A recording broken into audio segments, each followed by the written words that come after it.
Hi guys, I have another vintage handbag here, and this time this is a vintage Balenciaga, and it's the famous BB bag. I would say this is leather, and it looks like, wild stitch or like the chevron type, but not quite. But I just love the geometrical pattern there. That's why I call it like the chevron surpic thing. But anyway, if you have been watching Sex in the City, Carrie Bradshaw is carrying this BB Balenciaga ex Gucci collaboration. That made me confused at first because I didn't know what it was, what brand it was, but of course it has the GG monogram with the like the BB turn lock. So that was confusing at first, but I've read that is very, very popular again. And this is a vintage bag. I've owned a vintage Balenciaga bag, and it had, because I have already sold that, the softest Napa leather I've owned. All right, so this is a vintage bag. This is black, and I would say this is like smooth calf skin. And I bought this online, and it arrived yesterday. As usual, I didn't check the measurements because this was bought out of the country from an international seller, and they're using the centimeters instead of inch. I could have easily converted that, but as usual, I don't actually check the measurements. If I look at something and I see it, I'll just take it. And I was very, very surprised when it came yesterday, because it came in a very, very teeny weeny package, and I was like, what the this is a very, very tiny, reminiscent of all the vintage top handle bags. They're all tiny, but yeah, so this is a small bag, not a miniature one, but just a small bag. All right, so let me just the turn lock, or the hardware, BB hardware, is what got me, because I've been to a Balenciaga store recently, and they have revived the BB bags, and they have some but this one, look at the pattern here, guys. I just love that pattern.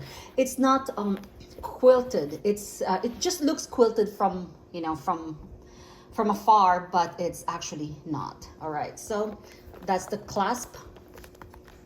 You just have to pull it down, and that's it. And it just says Balenciaga Paris. I did not find any how to call it, control number, or any serial number, I guess. And I've compared this to other bags as well, vintage Balenciaga bags. I don't think they came with a serial number. But mine had one before, but it was attached, and was like a fabric thing. So yeah, so there you go. For the price that I paid, guys, this was expensive, and I'm gonna tell you the story about that. But anyway, the length of this handbag is 9 inches by 8 inches in height, and then 2 inches in width. Okay, so this is a very, very nice, very, very, very cute handbag, guys. Okay, so I thought it would come with a handle strap. I'm sorry, a crossbody like ring to make it longer, but no, this is just strictly a top handle bag. Okay, and there is also a long pocket, open pocket in the back. but it's not deep though, but still. Okay, so the interior of the bag is like, it's trying to, it's smooth leather, but I think it's starting to like have some dust peel off. I know this is a very, very old handbag. But still, you know, with a revival of the BB bags, you know, it's still unmistakably Balenciaga. Okay, let me just tell you something about this handbag, okay? So I bought this online. And then I bought this actually on eBay. And I paid like $200 for this. And I was like very disappointed when I saw it, just because of the size. Well, that's not the seller's mistake, it was mine. But anyway, prior to buying this, I asked the seller what this thing was, if it's a hole or a tear or something. She said that it's neither. It's not a tear, it's not a hole, there's no damage at all. So when I got it, it has glue marks. It's not basically like a tear, but you know, it's showing this. So I think I don't know how to remove the glue marks here, if you're supposed to remove that or it's supposed to, you know, I think it needs a lot of gluing. And then I've also noticed on the side it's starting to like split. So I think this one is more obvious, guys. So there you go. So it looks like an accordion thing in the middle, but this one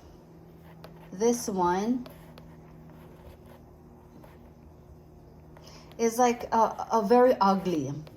But I could probably remove that with the, I'm not sure, with a glue gun, or probably ask them to just yeah. So I asked the seller, because you know, this is something that it's a I think it was just not worth it for what I paid for. And if I'm going to bring it for them to you know, stitch it up, or I think it just needs like tough gluing, but I'm not sure what they're going to do. So I asked the seller that I'd rather return it, because I'm not sure how much it would cost me to have this thing fixed. But then and if they fix it, will it come out as neat? And I'm not sure if it needs stitching or like just toughy gluing. So she said she was gonna refund me $20 for that. So I said, no. Okay. So I said no, I'd rather return it, because $20 is not worth it. It's not worth it. This, I would say, this is an expensive bag for like a vintage one, but that has those flaws. So I said $20, but she was very, very nice. I said, no, I'd rather return it. And then she was very prompt in her messages, and then she messaged me again and offered, and she told me, you can keep the bag. So I can basically keep this bag, she said, and I will offer you 50% of what you paid for, which is like $100. And she said you have to claim half of it from eBay. And guys, I've bought a lot from eBay, but I've never had any partial refund from I've never, you know, claimed a refund from eBay, because she said she's a protected seller. So whatever that means, because I also sell some of my items there. Normally when I have like a returns like this, or sometimes they're gracious enough to give me a partial refund, and sometimes they just give me the full refund, especially if it's a fake one. I've had that Dior bag where I got scammed. I paid $200 only to find out that it was fake. So she said, keep the bag. I didn't know it was fake, because I'm just cleaning attics here. And then she gave me most of the time, they just give me the full refund. The seller is the one responsible for giving the full refund, right? But I don't know what happened here, because she said, so what do I do? Because I've never done that. Okay, I've been an eBay member for a very long time, but I've never encountered half. So she said, and I did not want to open a case because, I'd rather have it returned and not open a case, and I will still, leave a positive review, right? I was just, yeah, I can do that, because she was very, very prompt in messaging me and all that. But she said, no, I said, the only option for me is to open a case. And she said, yeah, you open a case and just request for a full refund. And I said, there is no selection for a full refund. So I just said, okay, I just opened a case, and then I just, in the reason other, I just said to put there, I'm requesting a full refund. So, but she immediately refunded me the $100. And when I checked my bank last night, shortly after I filed the open case, they gave me the refund right away. So sometimes eBay can be prompt, sometimes they are not. Sometimes, they, like, I have had issues with fakes on eBay. But anyway, I'm glad, I can keep this bag. So I really didn't want to rip them off, but that was her offer. Okay, so there you go. Bye.